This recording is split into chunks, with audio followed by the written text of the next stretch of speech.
I'm John McKee, editor of Messianic Apologetics, messianicapologetics.net. And I would like to welcome you to this episode of Messianic Insider, your theology and news roundup for March the 19th, 2026. Yesterday, we started a multi-part series on our theology roundup addressing avoided issues in the Torah.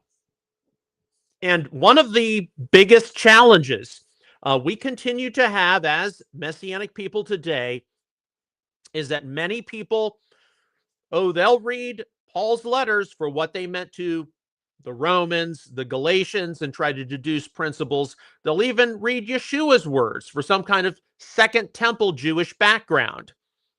You have heard it said, and they'll recognize that some issue was at play. But they will not often read the Torah, the 5 books of Moses, from some kind of an ancient Israelite in the ancient Near East perspective first. And that has been the cause of many unfortunate challenges. And while it's absolutely true that the Torah forms the foundation of the rest of Holy Scripture, the Torah is not timeless. There are many things which appear in the Torah which you have to understand from an ancient Israelite perspective first. And then from there, you have to build on the successive revelation of the prophets, the writings, the words of Yeshua and the apostles. And you have to recognize, as we're going to discuss today, the arrival of Yeshua and Yeshua as the definitive interpreter of Moses' teaching.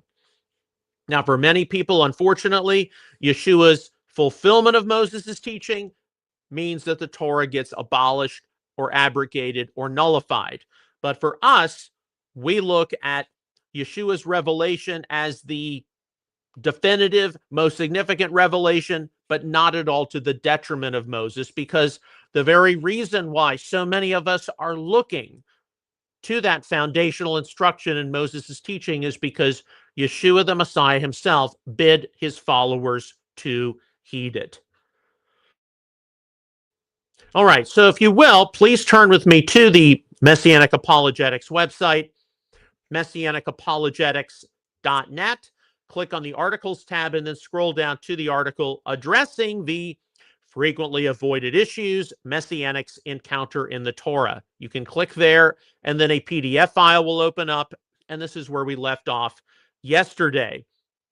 This is an article which I originally wrote, if you can believe it, all the way back in 2008. So it is, it's 18 years old or so. Now it's gone through a few revisions, a few expansions, some fine-tuning. That's to be expected, given the nature of today's Messianic theology. But on the whole, everything's pretty much remained intact. We're going to pick up where we left off yesterday. Has the arrival of Yeshua changed anything? Now, excuse me, if you are a part of the Messianic Jewish movement, you tend to be someone who holds all of Holy Scripture in high regard.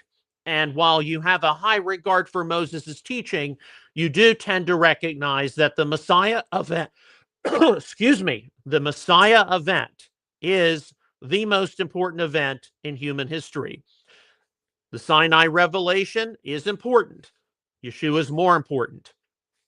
If you're part of Hebrew roots, if you're part of one law, one Torah, by the very nature of your name, you probably tend to think that God's revelation in the Torah is the most important thing.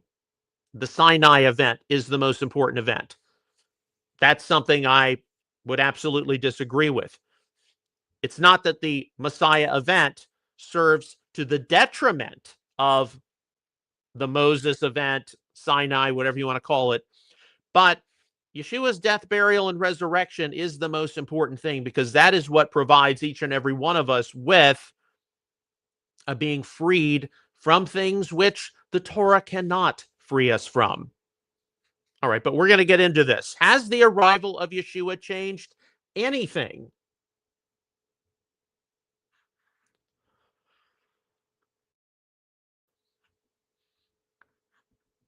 While all Messianics who label themselves as Torah observant truly have a high regard for the Torah, too many are afraid to ask the following question: can all of the Torah really be followed today?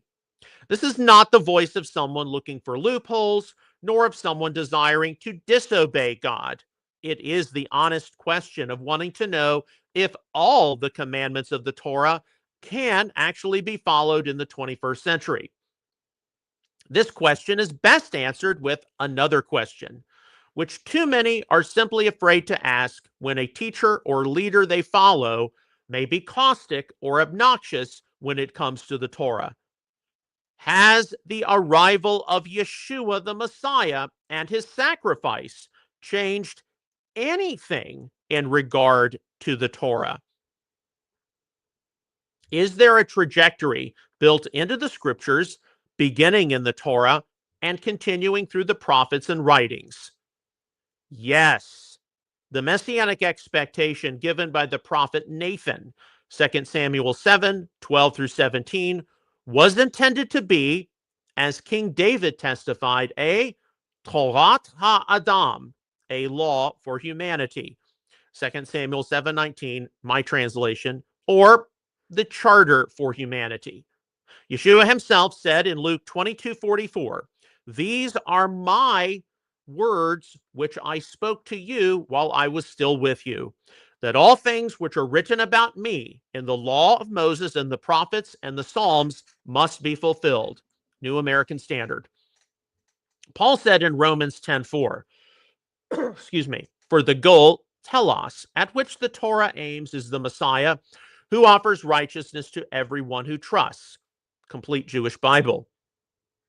There are undeniably messianic overcurrents and undercurrents seen throughout the Tanakh scriptures, which any responsible biblical interpreter cannot avoid.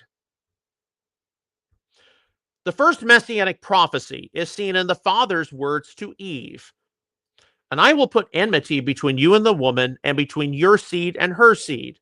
He shall bruise you on the head, and you shall bruise him on the heel." Genesis 3:15, New American Standard.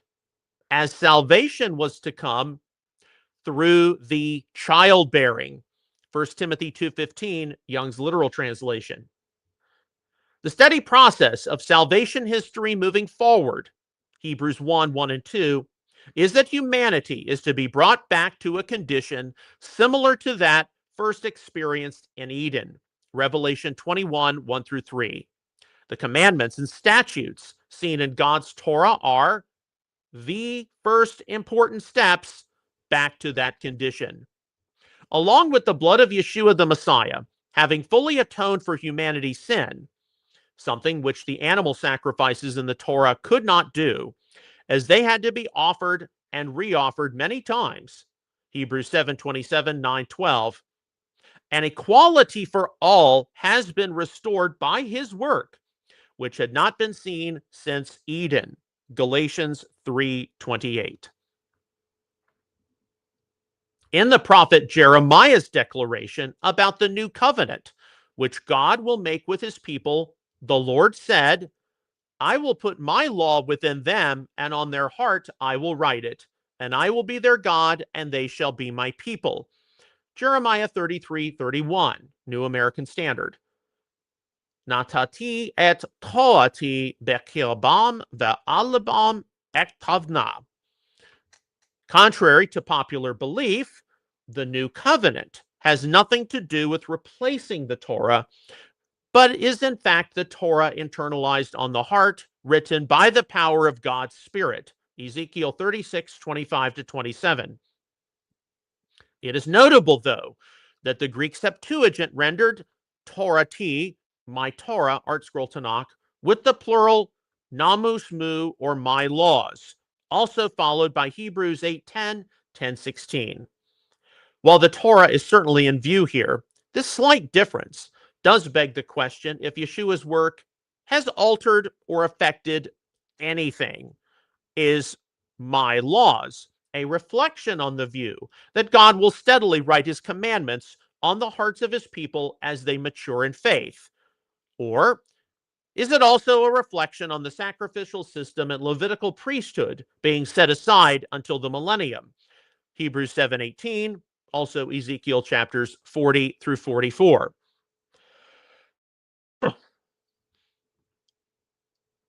If the latter is the view to be considered, priesthood until the tribulation period and millennium, the new covenant of God's laws being written on the hearts of his people still includes the considerable bulk of the Torah. Old Testament theologian Walter C. Kaiser indicates, quote, "Some have argued that it was the Lord's original intent to replace the old with a new covenant. But if that were true in every respect, then why does the new covenant repeat almost 3/4 of what had been in the Abrahamic to Davidic covenants? Rather than superseding the covenants of promise that had preceded it, it affirmed them as well as supplemented them." Unquote. From his book, The Promise Plan of God.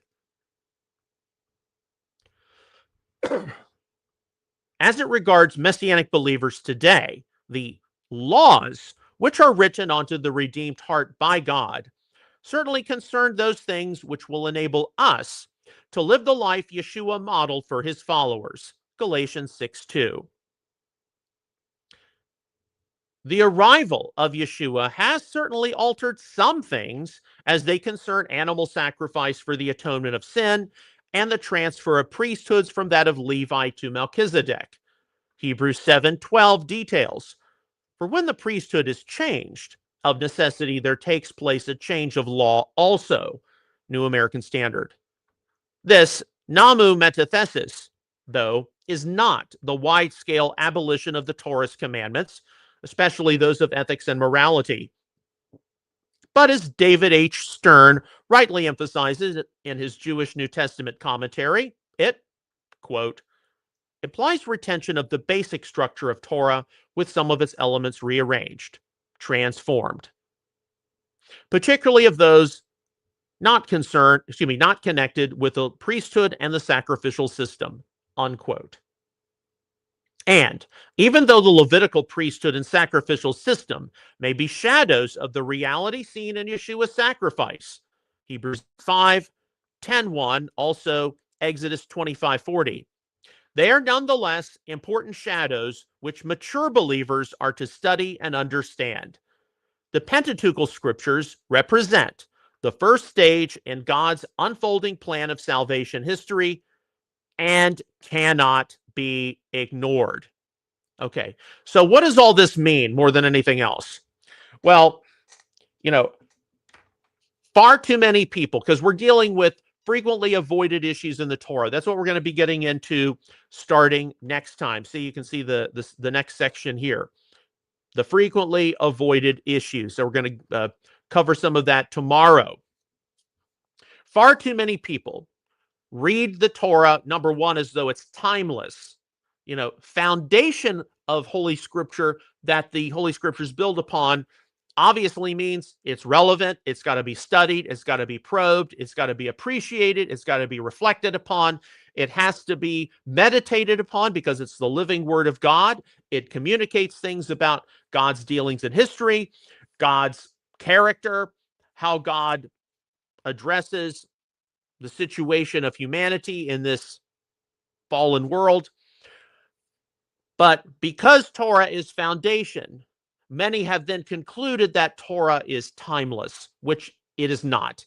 You have to understand the Torah as the first part of God's revelation, the first stepping stone, if you will, toward what was lost in Eden with Adam and Eve committing the first sin and then being cast out. And you have to continue with God's revelation in the prophets, in the writings, and most especially in the apostolic scriptures. And one of the biggest questions everyone has to sort through is, what do we do about the arrival of Yeshua on the scene?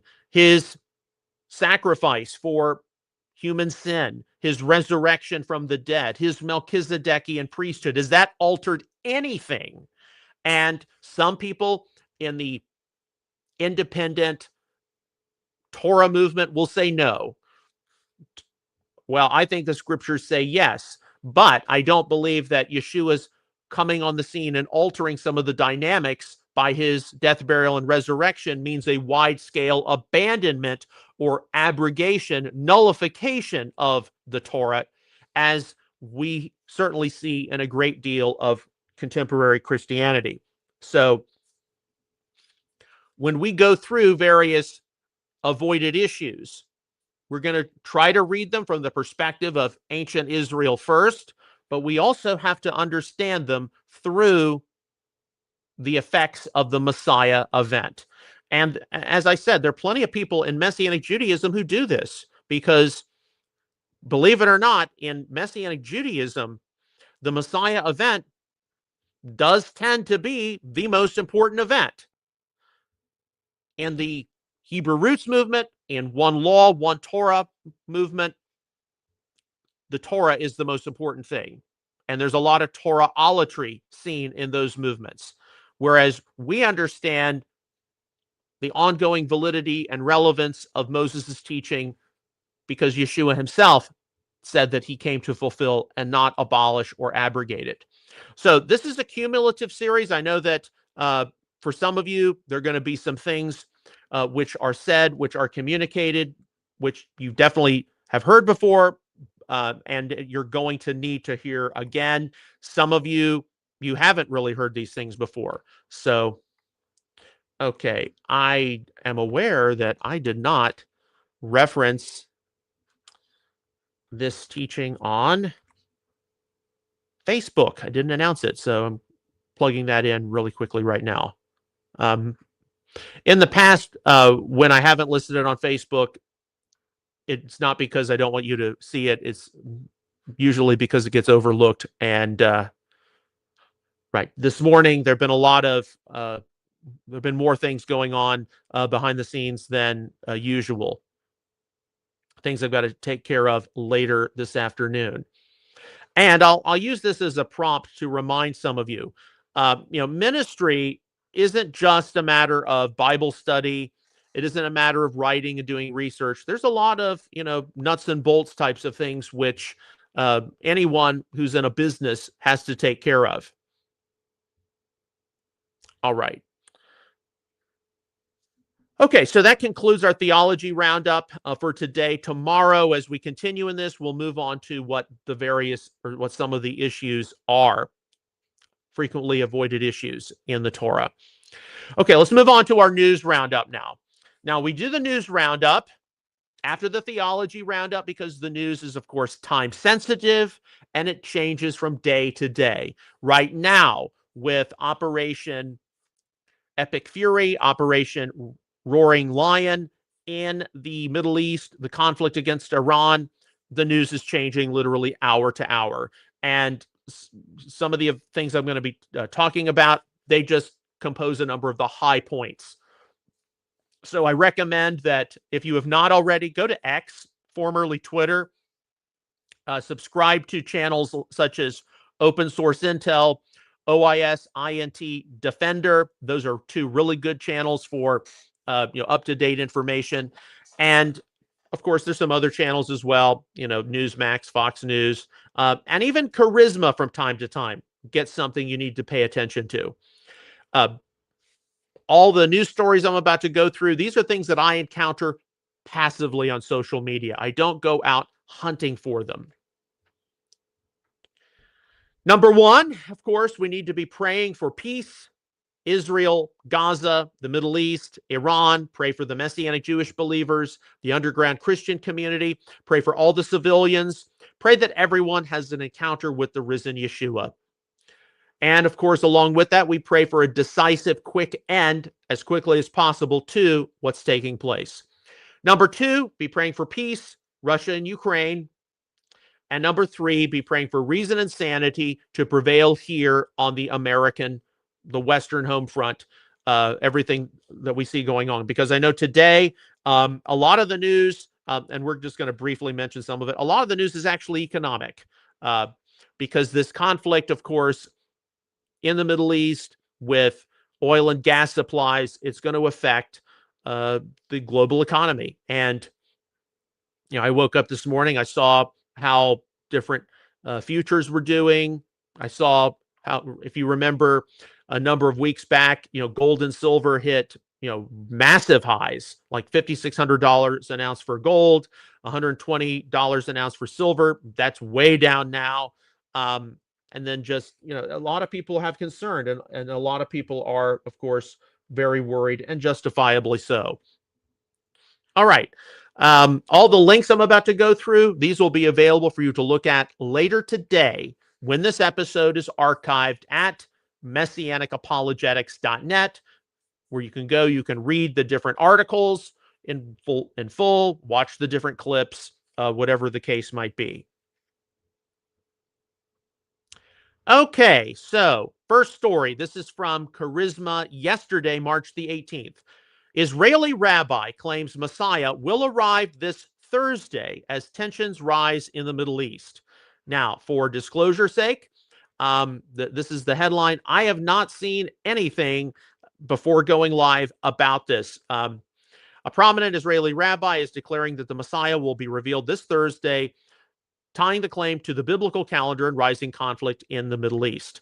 So I don't know anything about this at present, other than we're still waiting. But we'll wait and see. And of course, we are reminded from the Olivet Discourse, many will say, I am the Messiah. Now, some take that as meaning a reference to people who will declare Yeshua as the Messiah. But we also know false messiahs, false anointed ones are going to arise in the last days. Of course, it's going on throughout history. It even preceded the arrival of Yeshua of Nazareth. But I don't know anything specifically about this yet. So we'll wait and see. But for a lot of people in the Messianic community, it's going to be like, okay, I remember when I went on a tour to Israel, I ran into King David. I ran into the two witnesses. How many of these people just have Jerusalem syndrome, right? Okay, here's an important matter. This came across my Instagram feed. I also filed it away because I'm probably going to have to use it or reference it in the future sometimes.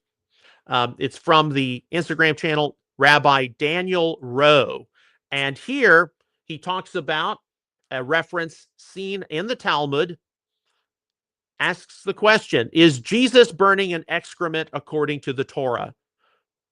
According to him, the truth is that Jesus isn't mentioned in the Talmud at all. Now, this is a matter which, unfortunately, for some reason, a lot of people in the Messianic community would just like to act as if it would go away. But there are a lot of people out there, of course, anti-Semites, anti-Zionists, and they'll point out various references in the Talmud to a Yeshu, and they'll say that, see, according to the Talmud, Jesus, Yeshua, is burning in feces in hell, and why would we accept anything the Jews have to say? Why would we support anything that the Jews need us to support when they're one of their main bodies of religious literature says Jesus is in hell burning in shit, basically. And of course, one perspective you could offer, and this is, I think, the default perspective many people have, if some rabbis or if someone in the Talmud is describing Yeshua in this manner, you need to keep in mind the Talmud, just like ancient Christian literature, has a lot of different perspectives on a lot of different things. And certainly the ancient Jewish community post-Second Temple was frequently persecuted by the Christian community. So it's not a huge surprise that at least one rabbi would say some negative things about Yeshua, because the Talmud is a collection of many different perspectives. Don't assume that everyone in the post-Second Temple period held this opinion. Don't assume every Jewish person today holds this opinion. So that's one line of reasoning. You say, look, there's a plurality of opinions, and how many opinions in the early Christian literature are negative toward Jews and say pretty much similar things. Another perspective, and this is what is offered here, is that the Yeshu is not the Yeshua of Nazareth we know from the New Testament. This is actually someone who came on the scene much earlier, and this individual, Yeshu, was rebuked in a very negative way. That is an alternative approach. That's not a surprise that, and and indeed, I don't claim to be a Talmudic scholar. I don't claim to be a Talmudic expert. I recognize that literature like the Mishnah, the Tosefta, Talmud, Midrashim constitutes history, philosophy, commentary. We don't treat it as authoritative, although it might help us understand some difficult things. It might give some references to how different Torah instructions have been interpreted, and we've got to reason with these passages the same way as ancient people did. So I'm not surprised to hear that Jewish scholar has put out there that the Yeshu referred to as the one burning in hell and feces and all of this is not the Yeshua of Nazareth, acknowledged as the Messiah by Christianity.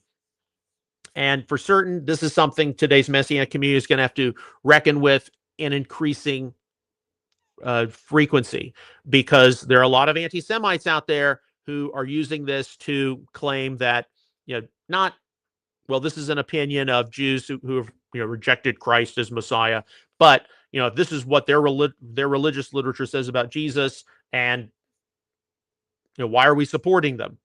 That's what we're going to have to deal with. And right now, even though I know a lot of people are purposefully in the dark, I'm sorry, about rising anti-Semitism and anti-Zionism, we should not expect whatever was lost post October the 7th, 2023 to be brought back. We should not expect that. If you believe yourself to be part of the end time move of God, prepare and alter yourself accordingly. And the world's going to come against Israel in the end times. And even though we may not be able to convince certain people who are, like the Candace Owens of the world, or Tucker Carlson's of the world, whomever, there are people who we can, creep back, who have seeds planted and they start to think, but they know instinctively that there's probably something off. So I can't give you an answer for what you should be doing at your local Messianic congregation or synagogue right now. I'm still trying to sort through it myself, but that's why we have this ongoing conversation with Messianic Insider. Okay, we got to move on. From 2CTV yesterday, the 18th of March, 12:31. So I got this after we concluded yesterday. IRGC Bashiz members are now abandoning posts, changing into civilian clothing, and running. Reports suggest regime forces are being targeted, not just from the air, but from the ground. Meanwhile, Tehran is seeing daily drive-by funerals as more regime figures are eliminated. And there's a 3-minute, 6-second clip. While the situation in Iran changes day to day, this is the kind of high point we have to take note of. Funerals every day of high-ranking members of the Islamic Republic.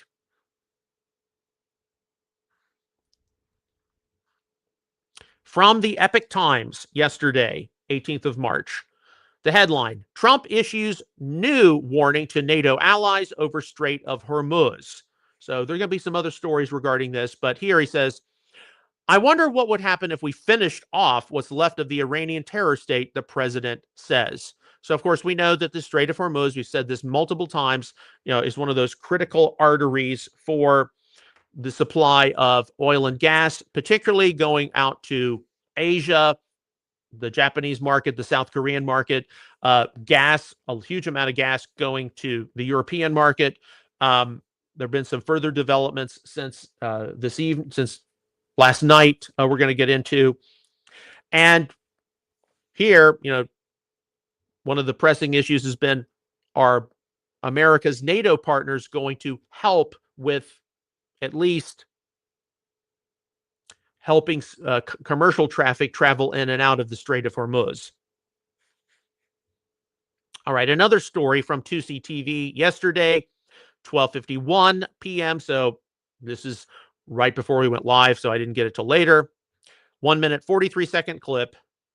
Before his elimination, the Islamic Republic's intelligence minister, Ismail Khatib, claimed his ministry had dismantled Mossad networks inside Iran. And then, when asked for evidence, he had nothing. Even a state reporter's basic question exposed the reality. So one of the, of course, points of ongoing speculation regarding this conflict in Iran is how deeply did Israeli intelligence infiltrate the Islamic Republic? Of course, we're never going to know. And these are questions right now a lot of people are wondering because, I mean, right now there's still basically the bombing campaign, taking out, different, military and government sites, softening up the regime enough so that when the time comes, the people of Iran can rise up and remove the Islamic Republic. But these are the kinds of questions we're not going to see answered for a long time. But indeed, I thought Tusi's post was very good on this. When asked for evidence, he had nothing. Okay, along with that, here's another story, another post. Dr. Eli David yesterday, 2:03 p.m., so we were still live at this time. But breaking, Channel 14's Doror Balazada reports Peshkian is considering resignation. He told his inner circle, they, the IRGC, don't let me do anything, have cut me out of military and strategic decisions, and don't even allow me to talk to the supreme leader. I feel useless. Now, I haven't been able to see other posts than this one talk about it, but 31 seconds. We do file these things away, and we wait and see. How much political power does the president of Iran have versus the supreme leader, the Grand Ayatollah? These are things which change on a day-to-day basis. All right, here is an opinion note from Smash Baals. This is from X yesterday, 3:14 p.m. Smash Baals. Religious liberty isn't a Christian virtue. Nowhere in the Bible does God say to protect Baal worship.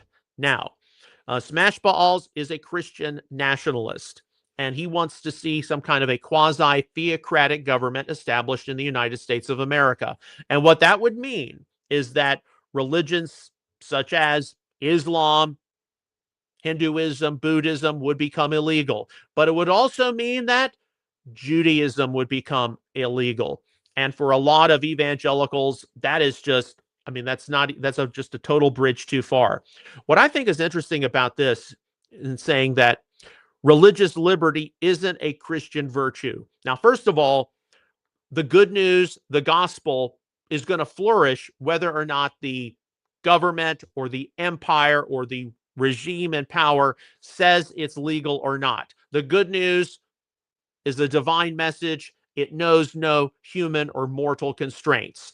However, one of the main reasons why the good news in the first century CE, following the ascension of Yeshua into heaven, spread rapidly across the Roman Empire was for what reason?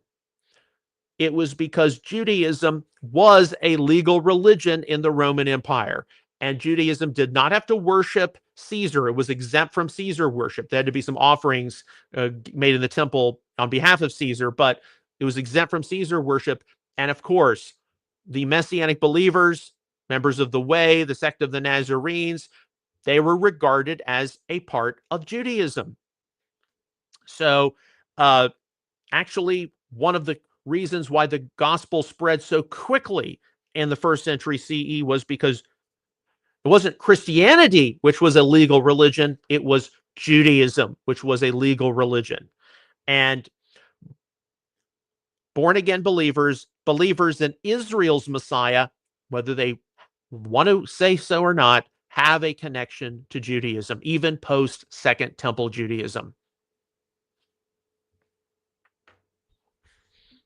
Okay. Next story, and this has been passed on by open source Intel Defender, 3:32 p.m. yesterday. Qatar's Ministry of Foreign Affairs has declared all Iranians working in the military and security attachés offices in Doha as persona non grata, ordering them to leave Qatar and return to Iran within the next 24 hours. So this is dated about a day ago. Because of the conflict which is happening in the region right now, it is being witnessed how various Arab states, Qatar, UAE, Saudi Arabia, etc., which they weren't they weren't all, let's say, totally friendly toward the Iranian regime, but Qatar, tried to work with them. We're trying to work with Iran, firing on, and we've got some other things we're going to say. Iran firing on these countries is only going to turn them against Iran.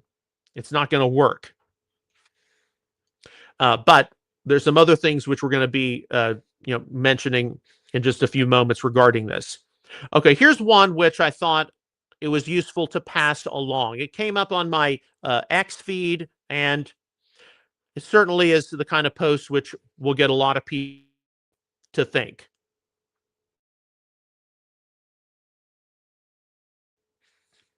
Okay, this is from Kent Hovind. Whether you like Kent Hovind or not isn't the point. But he is a well-known young Earth creationist. I'm not a young Earther. I'm an old Earther like Hugh Ross. But I did think it was interesting. He talks about the math of the Messiah, why a Friday crucifixion is mathematically impossible. So I'm just passing this on as information. He holds to a Wednesday crucifixion and then a Sunday morning resurrection, believing that it has to be a full 72 hours. 3 days and 3 nights has to be a full 72 hours. There are many people in the Messianic community who believe that 3 days and 3 nights has to be a full 72 hours. It's also witnessed how there were once people who held to that kind of a scenario who then reverted to the more traditional Good Friday, Easter Sunday scenario. Now, I want to be polite here and say, with Passover, unleavened bread coming up in the next few weeks, the counting of the Omer season, once again, we're going to see a lot of people out there, especially on social media, with strong opinions about this. And they don't have enough strong opinions about the Messiah event itself, his sacrifice, his humiliation, the pain he endured, and the new spiritual realities inaugurated by this post-resurrection era. Now, for myself, because the reason I mentioned this thing from Ken Hovind is here you have a Christian voice out there who's pretty well known, who said that he doesn't believe in the Good Friday, Easter Sunday scenario. He thinks it's 3 days and 3 nights has to be a full 72 hours. And then there are a lot of people you'll encounter in Messianic Judaism, the Torah movement, who think Good Friday, Easter Sunday is what works. Now, I actually wrote an article a number of years ago, all the way back in the year 2010. I'm going to reference it here so you can access it on Messianic Apologetics. The article is entitled The Last Seder and Yeshua's Passover Chronology. And this was posted in text format, reintroduced from the archives 11 April 2025. So it's not just in PDF form. And I actually weigh some of the strengths and weaknesses of the traditional Good Friday, Easter Sunday model, the alternative 3 days and 3 nights, the Wednesday scenario, which assumes it's got to be full 72 hours. And actually, and this should not surprise you that much, I hold to the third option, which you almost hear no discussion about it all in the Messianic community, which is the Thursday crucifixion scenario. Because I do believe that 3 days and 3 nights, you see references to 3 days and 3 nights or on the third day throughout the Bible, and it does not have to be a full 72 hours. But I always had a problem with the Good Friday, Easter Sunday model. I don't think that's sufficient either. And so actually, in a lot of Christian thought, a lot of evangelical thought, the most frequent alternative to Good Friday, Easter Sunday is the Thursday crucifixion scenario. So I recommend, you look through that. It goes through all of the events. It goes through a lot of the controversies you see. Yes, I absolutely believe that the Last Supper was a Passover Seder, but my opinion is it was held early than the more standard Passover Seder in the Jewish community because of emergency circumstances. But very quickly, when you get into the whole, what happened, the Last Supper, Yeshua's humiliation, death, resurrection. I mean, you quickly find out who the fundamentalists are versus those who are flexible, recognizing the uniqueness of the events. And yeah, it's just always fascinating every year to see us get divided, get angry at one another, and we lose sight of the really major things: Yeshua's suffering, his humiliation, his death, and his resurrection. All right. Our next story from the New York Post, yesterday, the 18th of March. The headline: Mysterious three-sided pyramid on Mars fuels speculation about advanced alien civilizations. Evidence of alien life or cosmic pyramid scheme. A documentary filmmaker sparked a discussion of advanced Martian civilizations after sharing footage that appeared to depict a three-sided pyramid on the red planet. Okay, one of the things we know right now, especially with Artemis coming up, taking us back to the moon, although the next Artemis mission, I think it's going to be in April now. It's basically just going to orbit around the moon. But we get more talk about going to the moon, going to Mars. These are the kinds of stories which you're going to see an increasing frequency. Now, to be honest, we don't know what's on the red planet until you've got boots on the ground. You've got human beings there who can see what this is or what this is not. But because of when we are, which is the year 2026, and because of technology, because of entertainment, science fiction, because of new technologies which are able to help us look further, deeper and deeper into the universe, these kinds of questions are going to be in increasing detail. And indeed, I've talked about exotheology, astrotheology. There are doubtlessly believers out there who, at least hypothetically, would say, how do we know humans are the only civilization God has created? So we take note of a story like this and we file it away because sooner or later, this kind of information is going to come up. And in all probability, it's going to be connected to the end time deception. All right, our next story from the Epoch Times yesterday. The headline: U.S. has flown 8,000 flights, struck 7,800 Iranian targets, CENTCOM says. Iranian state media warned that its military will likely attack neighboring countries' oil refineries. Okay, but the main thing here is U.S. has flown 8,000 flights, struck 7,800 Iranian targets. That is massive. That's what has taken place in, the past 3 weeks or so. 3 weeks ago, we were talking about the Iranian foreign minister meeting with Steve Witkoff and Jared Kushner in Geneva, and to talk about in the next week they'll meet again in Vienna. And of course, that didn't happen. Now we're talking about 8,000 flights have been. Wow, that's pretty amazing. So along with that, here's another clip passed on from Fox News yesterday, 6:28. There's a 1-minute, 23-second clip here. Stephen Miller just revealed that what the U.S. has accomplished in Iran would normally take months or years. It's been achieved in a matter of days. The hands of our warriors are not tied. They're going after the objective ruthlessly. And indeed, I know many of us, and we should pray for a quick resolution to this whole Iranian situation, quick end to all of this.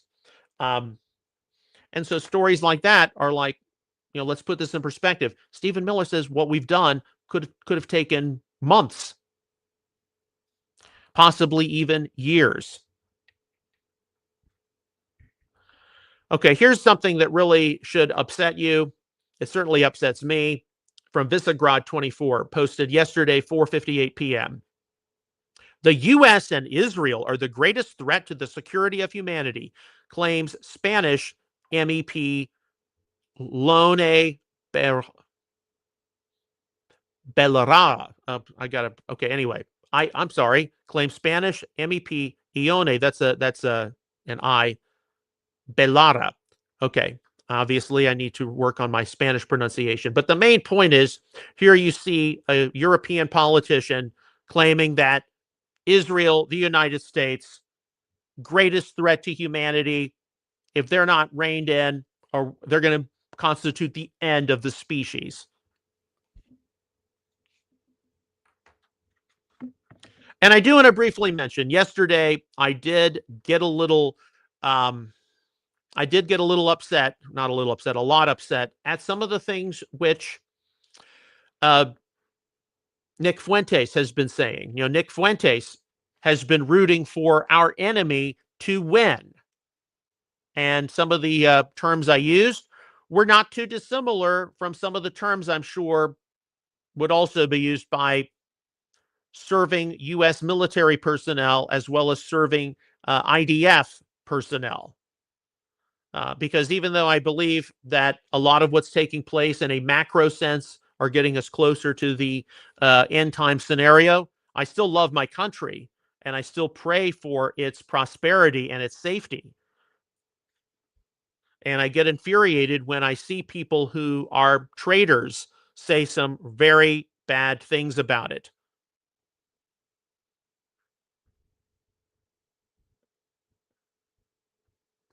Okay, our next story. This is from the White House, and this came, late last night, or 9:14 p.m. last night, but last night. Statement from President Trump on the South Pars gas field. And this is reposted from his Truth Social platform.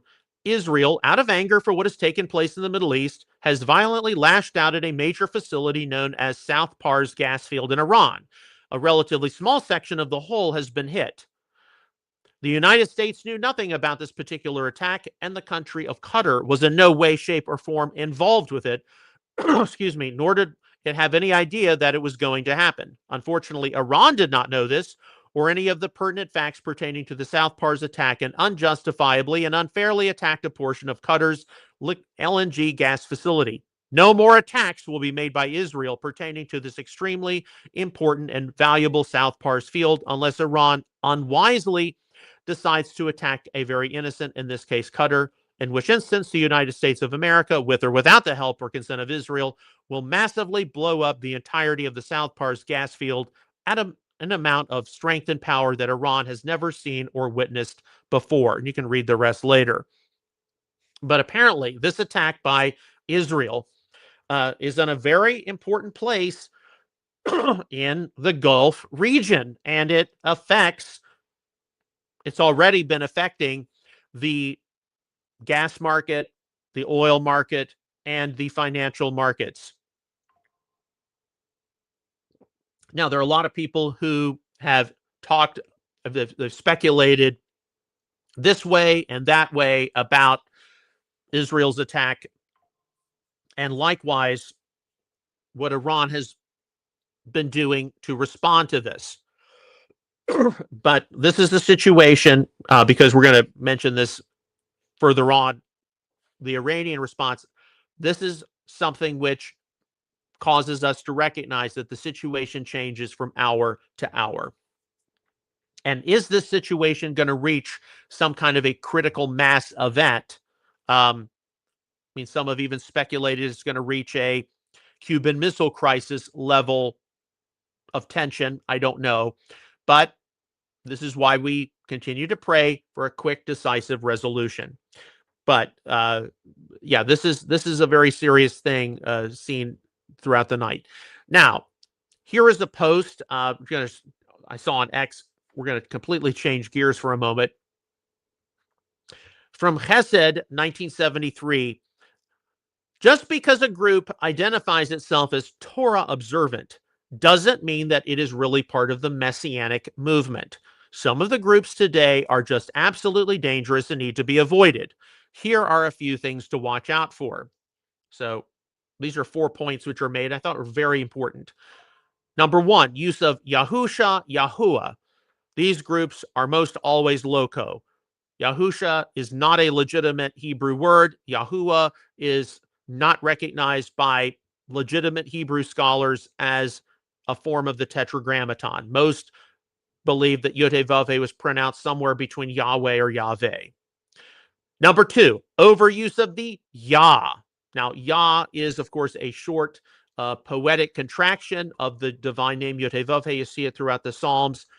But here, overuse of the Yah, another type of Hebrew roots or sacred name group. Number 3, constant use of the actual sacred name. Sometimes these groups mean well, other times they are cultic. At any rate, they treat God's name as a common thing. It's one thing to use a derivation like Yahweh in an academic sense, as you'll see in a lot of scholarly commentaries and resources, but to use it left and right, up and down, that is a problem. That is not consistent with Second Temple usage or contemporary synagogue usage. And number 4, those who value commandments over people. This is very useful. Excuse me. Groups should hold to the principle of pikuach nefesh. That means regard for human life. This means that a life is more important than any commandment. Groups who cannot see this should be avoided. So, for example, that's the kind of thing which, what if somebody gets sick on Shabbat and you have to go to the drugstore to buy medicine? In the Jewish community, that would be fully acceptable because human life takes precedent over ritual commandment. A lot of Hebrew roots groups, a lot of one law groups, they'd say, tough it out. We're not going to go buy medicine. That's in violation of the Sabbath. Judaism, Messianic Judaism, human life takes precedent.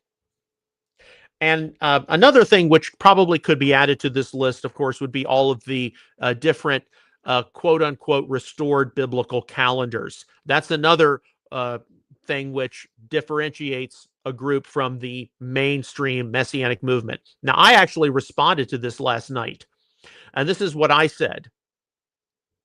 Issues of modern Israel, Judaism, and Zionism really sort out those who are involved with the Messianic movement and those who are not.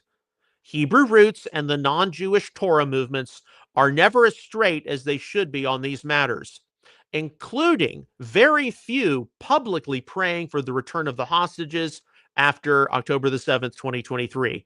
Yeah, my fat fingers after and then after. But that's something which issues of Judaism, Zionism. How did you respond to October the 7th, 2023? Did you start praying for the release of the hostages? Did you start praying that the people of Israel, the Jewish community of Israel, get on their faces before God, repenting their sins, turning to God, turning to his instruction, finding Yeshua? Is that was your response, or you just like, okay, whatever happened there, I'm the true covenant member anyway? How many encountered that? I remember someone in Hebrew roots saying, well, I don't really want to say anything because I don't want to be like the Pharisees who pray openly. And I'm like, what the blank to that? It's like we had one of the most significant disasters post-Holocaust occur on October the 7th. And you don't want to pray about it at all. You don't want to pray for the return of the hostages, that God gets the attention of the people in Israel. And by the way, that not only involves the Jews in Israel, it also involves the Christians in Israel, and it certainly involves all of the Muslims, whether they be in Israel or the region or wherever. And we're still sorting through this. But how people deal with issues of Israel and Zionism and anti-Semitism, if you're not Jewish, that determines whether you are part of the Messianic Jewish sphere of influence or your own. And this is an ongoing issue, which certainly the emerging pro-Namian sector is going to have to deal with. Nobody's going to ask me about it because I'm part of Messianic Judaism. I'm even ordained by the largest Messianic Jewish group in the world, the IAMCS. Some of these other people who I interact with through the back channels, they're going to have to constantly deal with this. And I don't think they have it in them to cross over and fully integrate into the Messianic Jewish community. They would have to just give up way too much. Okay, let's move on. From Open Source Intel Defender, 7:20 p.m. yesterday, Saudi Arabian Foreign Minister Prince Faisal bin Farhan Al Saud has made a number of comments on Iran's attacks across the Gulf region. Two statements of note were his comments saying that Saudi Arabia reserves the right to take military action against Iran, and that Saudi Arabia's patience as it relates to ongoing Iranian strikes against the Gulf nation is not limitless. Okay, this is the kind of thing, of course, we know changes hour to hour and day to day.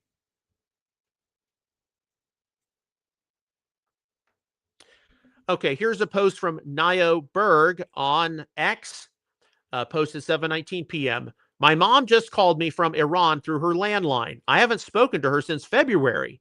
She said that Israel and the U.S. are bombing the region nonstop. They taped all the windows because the building shakes constantly. I asked if any civilians are getting hurt, and she replied, no, no, no, no. Normal civilians are getting hurt. Everyone is hanging in there and counting the days for this regime to end and for the return of the Shah. Okay, so that's just one report, and we pray for a quick, decisive revolution. And even though we know in a macro sense that seeing regime change in Iran isn't going to bring world peace, it isn't going to see terrorism or Islamicism completely removed from the earth, it is going to, for a season, be able to shift some puzzle pieces around, which will bring a degree of calm to the region. And I understand that there are a lot of people out there who believe in an Islamic beast, an Islamic end time scenario. And I'm not here to say that that doesn't have any merit. I mean, certainly the Middle East is tied into the end times, but I am much more inclined toward the more ethereal, look to the God inside of you, look to your inner consciousness, look to the universe. I'm inclined along those lines in terms of the end time scenario.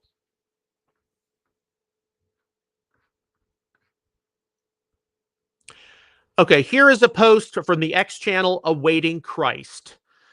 This is from yesterday, 9:16 p.m. The rise of anti-Semitism, especially amongst professing Christians, is prophetically significant now, primarily because Israel and the Jews are back in the land of promise when they were dispersed for almost 2,000 years. And 80% of the people have voted yes, and I voted yes. 15.4% no, 3.8% unsure. Now, polls are what they are, only 104 votes, 7 hours left.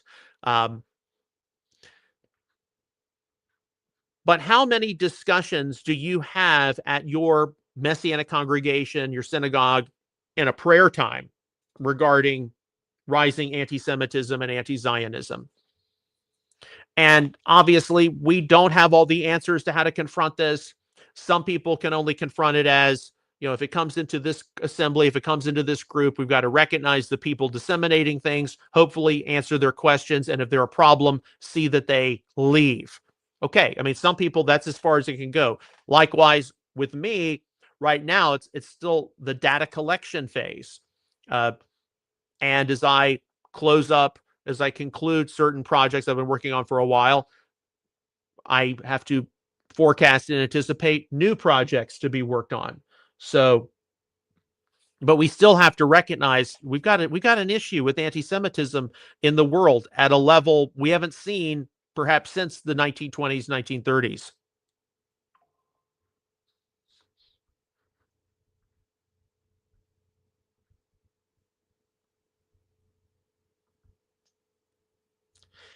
Okay, along with that, here's a story from Tusi yesterday, 10:35 p.m., and there's a 2-minute, 1-second clip.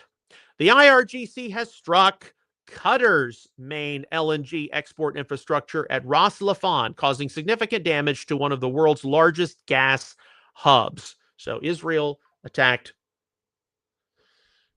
Iranian gas. Now Qatar is attacked by Iran. Simultaneously, residential areas in Riyadh have come under attack.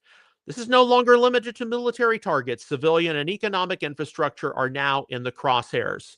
So are we going to see a lessening of the conflict or an increase of it, and participation from some of these Gulf states, including, Qatar, Saudi Arabia. We wait and see.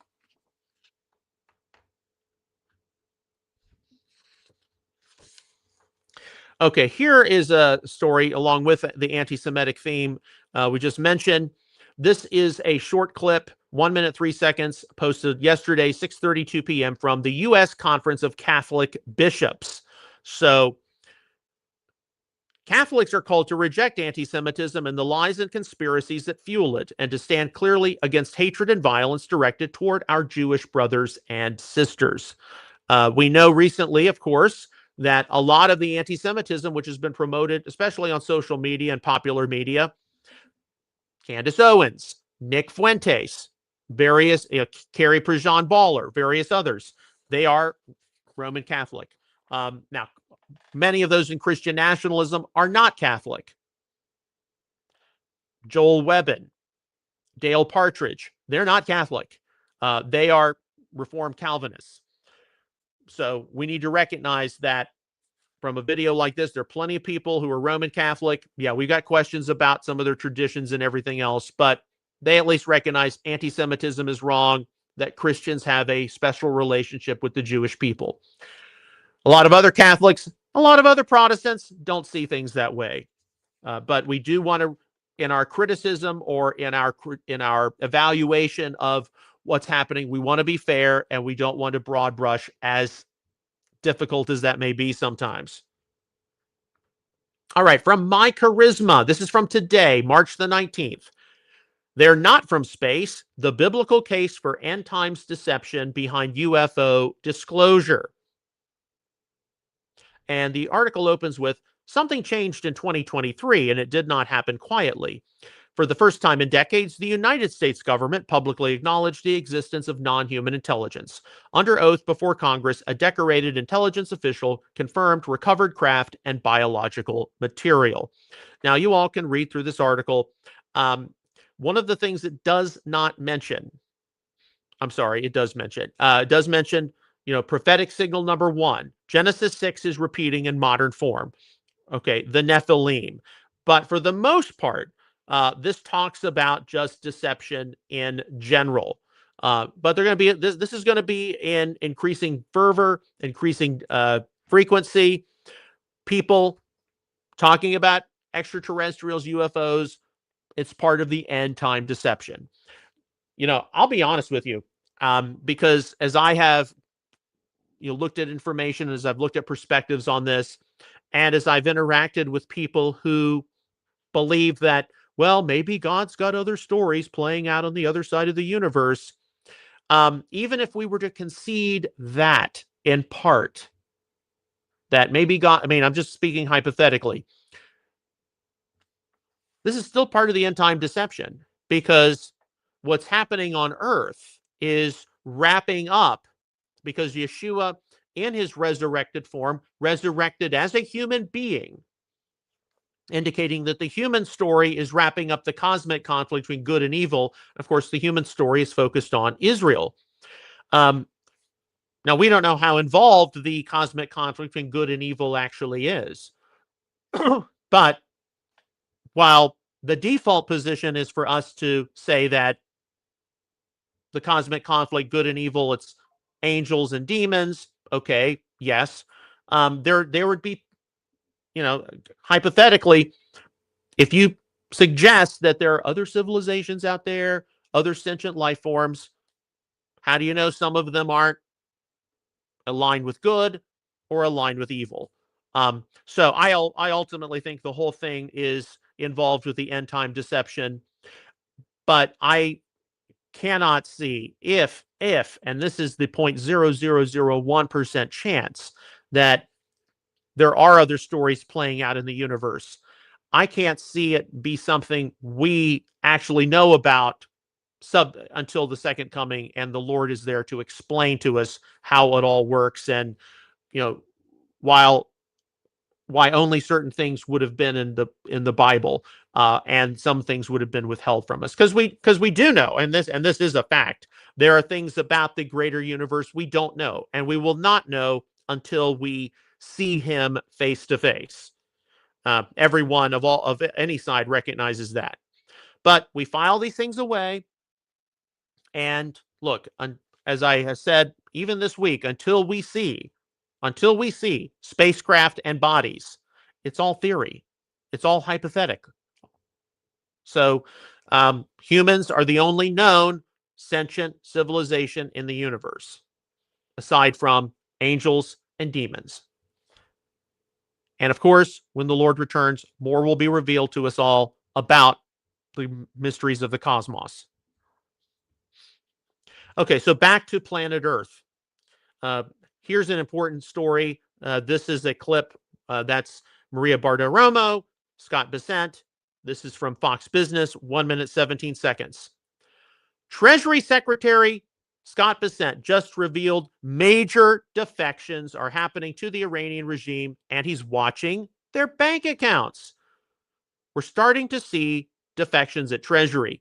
We now know where the Iranian leadership bank accounts are, and those are being frozen. And we will hold them and see who comes forward in terms of defections. And he says this, we're back to the stuff of Baghdad Bob. The regime is in collapse, and the people are starting to turn against them. We're starting to see defections throughout the regime, and that's how this ends. Okay, and this was posted this morning at 7:50 a.m. All right, so this is the kind of thing which, of course, changes from day to day, but it's important to note from the Treasury Secretary because, yes, while there's a big aspect of remove the Iranian nuclear aspirations, remove their ballistic missiles, there's a big economic aspect of this. And when you see money being transferred out of Iran to these other accounts, it means that members of the regime are preparing to flee. You know, this is what happened in the final days of the Second World War. What happened? High-ranking officials in Nazi Germany, they wired money through Switzerland to places like Argentina, others, because they were planning to leave Europe for places in South America, among others. This is a telltale sign that the regime is not long for this world. Okay, 2C TV. 49-second clip. This is from today, 9:14 a.m. Islamic Republic. Our goal from the beginning was to build the nuclear bomb. Former director of the Counterterrorism Center, Joe Kent, and some of you all may have seen some of the clips of him on Tucker Carlson. Iran didn't want the bomb. And Tusi's observation, the deep state liberals continue to get exposed.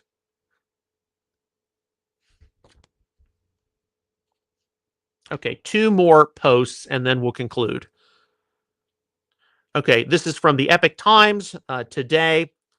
The headline, European countries and Japan to help secure Strait of Hormuz to stabilize energy markets. So it appears as of today, European and Japanese leaders condemned Iranian attacks, warning of global energy disruption and pledging support to keep the vital Hormuz shipping route open. So earlier, certainly NATO members were unwilling to participate. Maybe they are going to participate now. A follow-up story to this, our last story. This is from Newsmax. Europe backs U.S. with Strait of Hormuz. UK Starmer leads effort. A coalition of major European powers and Japan issued a joint statement condemning Iran's actions in the Strait of Hormuz. The move signals a shift toward coordinated Western backing of efforts to keep one of the world's busiest shipping lanes open. So the statement, released Thursday by the Office of British Prime Minister Keir Starmer and endorsed by leaders of France, Germany, Italy, the Netherlands, and Japan, underscores mounting alarm over what it describes as Iran's de facto closure of the waterway. Okay, this situation continues to change, but it might very well be now that different NATO countries, Japan, and others, particularly as they see the economic impact of limited traffic through the Strait of Hormuz, they're like, we've got to do something about this. And hopefully this conflict will come to a quick conclusion. But in the meantime, we don't want to see a bottleneck at the Strait of Hormuz, limiting the energy supplies which come from the Gulf region. and affecting the world market, whether that's in Asia, Europe, or even here in the Western Hemisphere. So once again, we continue to pray for the safety of our men and women in uniform, the safety of the IDF, the safety of our Gulf allies and partners, because what's going to happen in the next week regarding Epic Fury, Roaring Lion? Is it going to begin to decrease, get wrapped up, or is it going to increase? We go hour to hour, day to day. The Lord is in complete control. And right now, I think the biggest thing is he wants to get our collective attention as Messianic people. And we follow these news stories. So when there is some kind of dramatic event, we're not surprised. We're not shocked. We know that there are going to be many people who are surprised and who are shocked and are going to need us to help stabilize them. They're going to need a hand to hold, a shoulder to cry on. They're going to need a word of comfort, a word of solace. And sometimes they're going to need a word of admonition, especially to different leaders and people of influence. You should have been talking about this more frequently. Maybe when this point event happened, you wouldn't have so many people upset and nervous and fearful. That's what we're trying to avoid.